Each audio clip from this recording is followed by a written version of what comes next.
So once again welcome to profit Laddu. तो आज मैं यहां पर हूं एक कंपनी जो टाटा ग्रुप से बिलोंग करती है, जिसका नाम TTML यानी कि Tata tele services Maharashtra limited है। उसका इन डेप्थ एनालिसिस करने के लिए मैं यहां पर हूं। तो सबसे पहले कंपनी का काम समझ लेते हैं कि कंपनी करती क्या है। तो ये जो कंपनी है सर्विसेज के फील्ड में है। ये एक तो कनेक्टिविटी सॉल्यूशंस प्रोवाइड कराती है, दूसरा ये कम्युनिकेशन सॉल्यूशन प्रोवाइड कराती है। और ये जो कनेक्टिविटी सॉल्यूशन प्रोवाइड कराती है वो ऑप्टिकल फाइबर केबल के थ्रू कराती है। अगर आपको नहीं पता है कि ये जो ऑप्टिकल फाइबर केबल क्या होता है, तो मैंने पहले भी बताया है कि ये एक long distance high speed high security cable होता है जो नेटवर्किंग के लिए यूज होता है। तो ये कनेक्टिविटी सॉल्यूशंस में ये नेटवर्क ही बिल्ड करते हैं। तो कनेक्टिविटी सॉल्यूशंस का दूसरा मतलब क्या होता है कि कनेक्टिविटी सॉल्यूशंस में ये राउटर्स, वाईफाई डिवाइसेस और नेटवर्क के थ्रू ये इस तरह का नेटवर्क बिल्ड करते हैं सो दैट कि ये कम्युनिकेट कर पाए एक दूसरे के साथ में और इंफॉर्मेशंस को एक्सचेंज कर पाए एक दूसरे के साथ में। दूसरा जो कम्युनिकेशन सॉल्यूशंस का मतलब होता है कि हम किसी सॉफ्टवेयर या एप्स के थ्रू या जीमेल के थ्रू या किसी वीडियो कॉन्फ्रेंसिंग सॉल्यूशंस के थ्रू जो कम्युनिकेट कर पाए, चाहे वो इंडिविजुअली हो, चाहे वो ग्रुप में हो और चाहे वो कंपनी टू कंपनी हो, उसको कहते हैं कम्युनिकेशन सॉल्यूशंस के अंदर आता है। और तीसरा काम ये जो कंपनी करती है वो क्लाउड सिक्योरिटी देती है।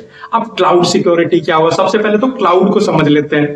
क्लाउड को मैंने पहले भी बताया है कि क्लाउड का सेंस होता है, क्लाउड यूज होता है अपने डेटा को स्टोर करने के लिए।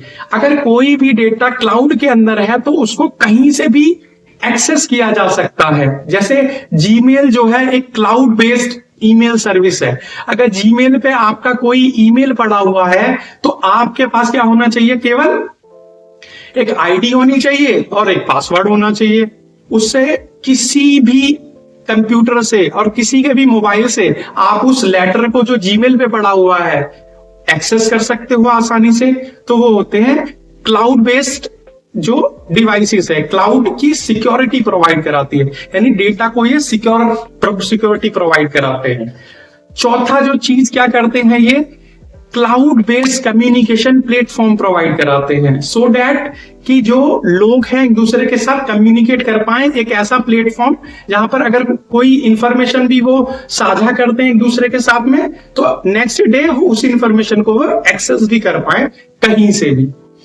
उसके बाद में ये कंपनी क्या करती है, IoT सॉल्यूशंस पे भी काम कर रही है। अब ये IoT सॉल्यूशंस क्या हुआ, IoT सॉल्यूशंस का मतलब, पहले तो IoT का मतलब समझ लेते हैं। IoT का मतलब होता है इंटरनेट ऑफ थिंग्स, यानी कि फिजिकल ऑब्जेक्ट्स का एक ऐसा नेटवर्क बिल्ड करना, उस नेटवर्क के अंदर क्या डालना, एम्बेडेड करना सेंसर्स को, टेक्नोलॉजीज को और सॉफ्टवेयर्स के थ्रू सो दैट कि आप इंफॉर्मेशंस को, डेटास को एक्सचेंज कर पाए ऑन डिफरेंट डिवाइसेस और सिस्टम्स पर with the help of internet.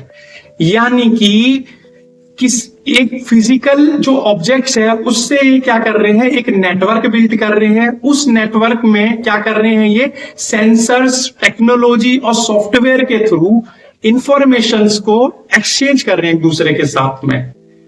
क्या, डिफरेंट डिवाइसेस पर, डिफरेंट डिवाइसेस पर और सिस्टम्स पर और इंटरनेट की हेल्प से। यानी कि कुल मिलाकर यही है कि ये इंफॉर्मेशन को एक्सचेंज कर रहे हैं और कम्युनिकेट कर रहे हैं इंटरनेट के थ्रू डिफरेंट डिवाइसेस पर। उसके बाद में डिजिटल सॉल्यूशंस का भी इनका काम है। अगर उसके बाद चले इसके ऑपरेशंस पर तो बड़े ही लिमिटेड उसमें ऑपरेशंस है इसके सिटीज में, जैसे मुंबई में है, महाराष्ट्र में है और गोवा में है इसके केवल ऑपरेशंस। उसके बाद में अगर इसके मार्केट शेयर को देखें तो इसका जो मार्केट शेयर है वो लगभग 3% का मार्केट शेयर है। अगर इसके कॉम्पिटिटर्स को देखें तो इसके सबसे बड़े कॉम्पिटिटर्स में आता है एयरटेल, जिसका जो मार्केट शेयर है वो 20 से 25% का है। जो दूसरा इसका बड़ा कॉम्पिटिटर आता है वो है जियो, जिसका मार्केट शेयर 15 से 20% का है। और जो तीसरा कॉम्पिटिटर इसका जो आता है वो टाटा ग्रुप से ही बिलोंग करता है, टाटा कम्युनिकेशंस, जिसका मार्केट शेयर 15 से 20% का है। इसके बाद जो इसका अगला कॉम्पिटिटर आता है वो है वोडाफोन आइडिया, जिसका जो मार्केट शेयर है वो लगभग 5 से 10% का है। और लास्ट में आ जाता है टीटीएमएल, यानी कि यही कंपनी, जिसका जो शेयर है वो लगभग 3% का ही है। इसके अलावा इस कंपनी के बारे में, वैसे ये कंपनी तो ज्यादा अच्छा नहीं चल रही।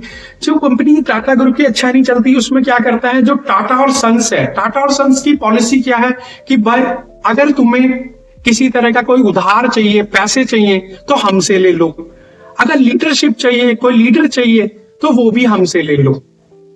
लेकिन इनसे ये मतलब इसको रिस्ट्रक्चर करने के मूड में है जो टाटा एंड सन्स है। वैसे आगे देखते हैं कि इस स्टॉक में किस तरह की अपॉर्चुनिटीज दिखाई देती है। वैसे टाटा ग्रुप से बिलोंग करता है तो टाटास इतनी जल्दी हार नहीं मानते, वो बेकार से बेकार बिजनेस को, बेकार से बेकार कंपनी को एक वेल कंपनी बनाने में, वेल नोन कंपनी बनाने में दम रखते हैं इतना। तो करते हैं इस स्टॉक का इन डेप्थ एनालिसिस।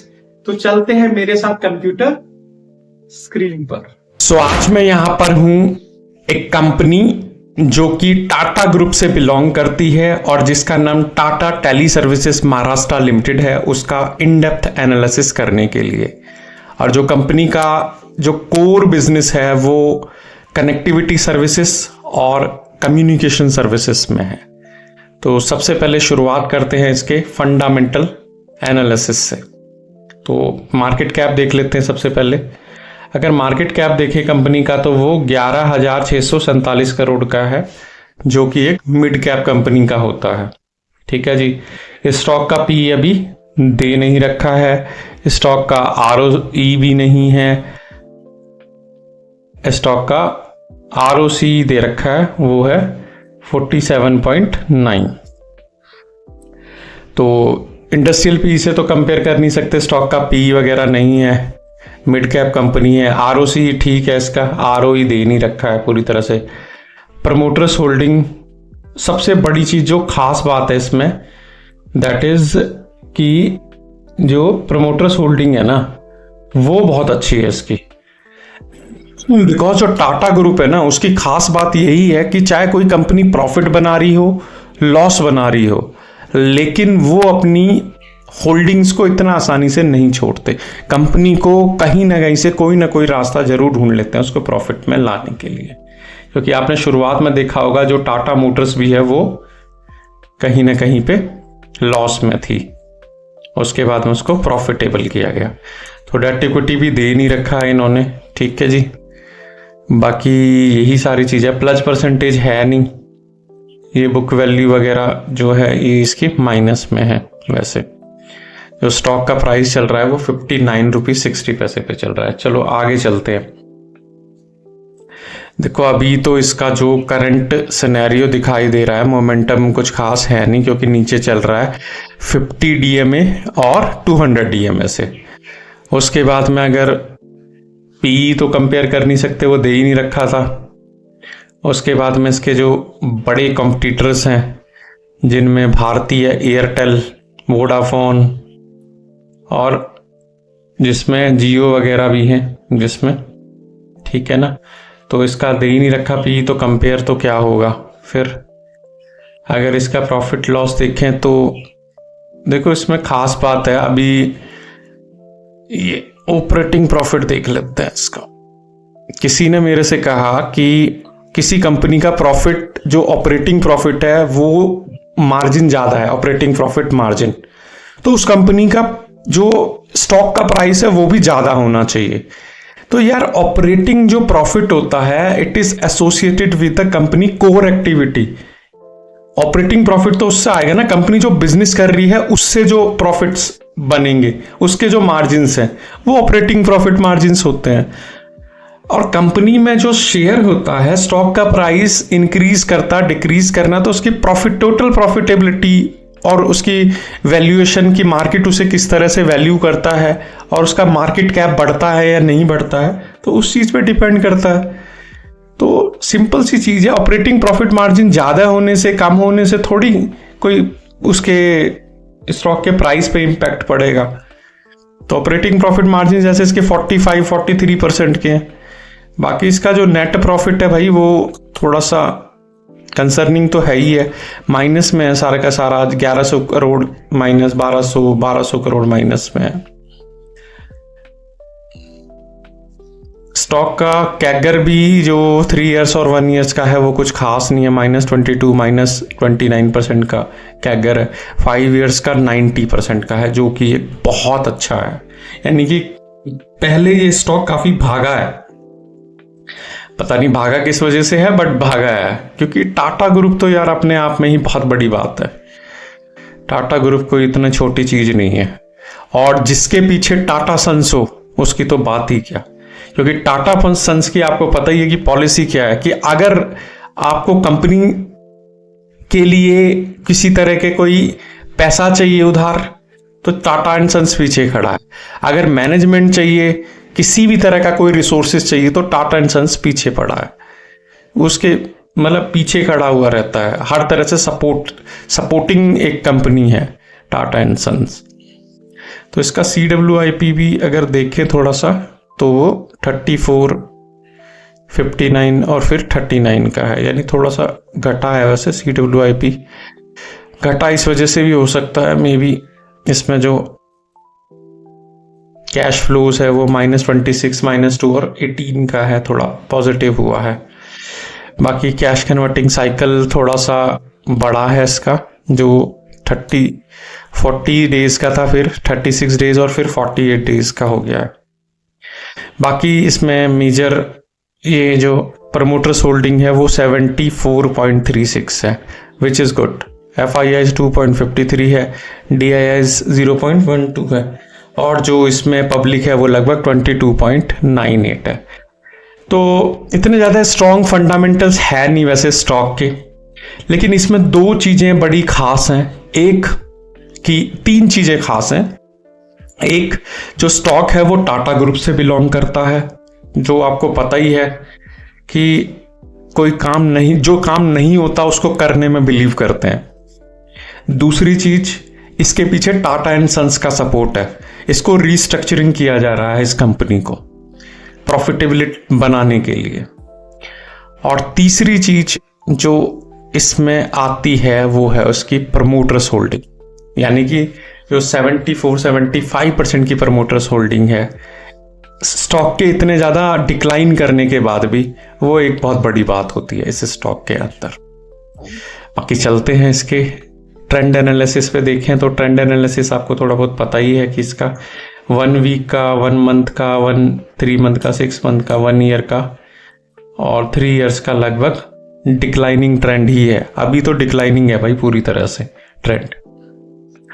उसके बाद में अगर टेक्निकल एनालिसिस देखें, शॉर्ट टर्म जिसे बोलते हैं, सबसे पहले इसका प्राइस देख लेते हैं। वो प्राइस 59 रुपीज़ 58 पैसे का प्राइस है इसका। उसके बाद में इसके सपोर्ट और रेजिस्टेंस देख लेते हैं। अगर सपोर्ट और रेजिस्टेंस देखें तो सबसे पहला जो सपोर्ट है, एक ही सपोर्ट है, स्टॉक काफ़ी नीचे जा चुका है तो दूसरा सपोर्ट मिल नहीं रहा, वो काफ़ी साल पहले होगा जब। तो पहला सपोर्ट इसका 50 रुपीज़ 87 पैसे का है। इवन इसका जो पहला रेजिस्टेंस देखें 109 का है। अगर स्टॉक इस 109 को ब्रेक करता है तो 147 तक जा सकता है, और 147 को भी ब्रेक करता है तो कहीं ना कहीं पे और बहुत मतलब रोक पाना बड़ा मुश्किल होता है। आपको पता है इसमें मतलब अपर सर्किट पे अपर सर्किट लगते रहते हैं। जब ये स्टॉक भागता है ना तो पता चलता है कि हाँ स्टॉक भाग रहा है, कोई स्टॉक है। इस तरह का स्टॉक है। मैंने देखा है इसकी रैली जब आती है मार्केट में तो ये किस तरह से परफॉर्म करता है। और दूसरा जो है RSI 38.94 का है, विच इज़ ओवरसोल्ड जोन।